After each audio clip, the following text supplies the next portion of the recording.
What's up YouTube, j'espère que vous allez bien. À force de m'intéresser au développement personnel, j'ai eu pas mal de recommandations sur un sujet que je connaissais pas vraiment, qui était la loi de l'attraction. Je me suis alors demandé, c'était quoi la loi de l'attraction?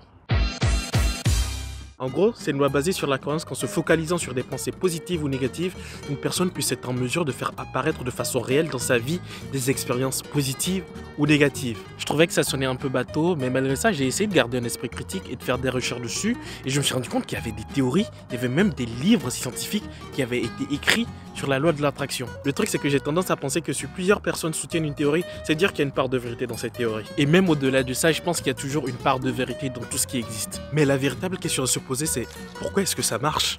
Mais comment est-ce qu'on peut expliquer le fait que des pensées positives ou négatives peuvent se manifester dans notre vie en fait? Et pour ça, j'ai une théorie, c'est tout simplement parce que nos pensées sont liées à nos actions en fait. Imaginons par exemple qu'on se focus sur quelque chose qu'on veut obtenir.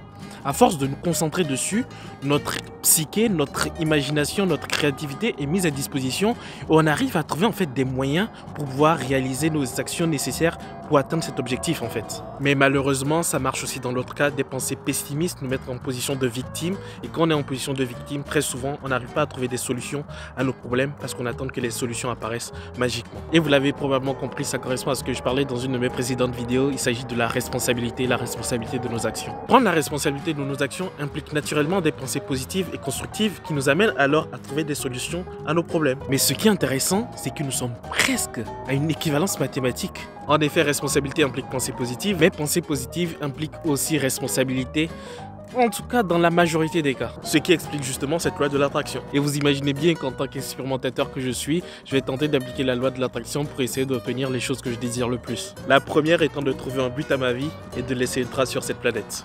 Fun fact sur la loi de l'attraction, ça faisait un moment que je cherchais un appartement qui puisse rentrer dans mon budget. Et là, comme par hasard, il y a mon boss qui me propose un appartement sur les Champs-Élysées et qui rentre dans mon budget. Ou encore le fait de vouloir finir le premier de mon pays au bac par exemple. Fun fact, ça aussi j'ai réussi à le faire. Et la question c'est, est-ce que la loi de l'attraction existe vraiment? Nous le saurons dans 5 ans si je suis encore vivant. Si vous avez kiffé la vidéo ou en tout cas si vous avez appris quelque chose, smashez le bouton like et laissez un commentaire en bas pour me dire ce que vous pensez justement de cette loi. Ça va montrer à DS YouTube que ma vidéo intéresse des gens et du coup elle va la recommander à d'autres personnes. Abonnez-vous aussi et activez la notification pour ne pas manquer les prochaines vidéos. Et on se retrouve demain pour une prochaine vidéo.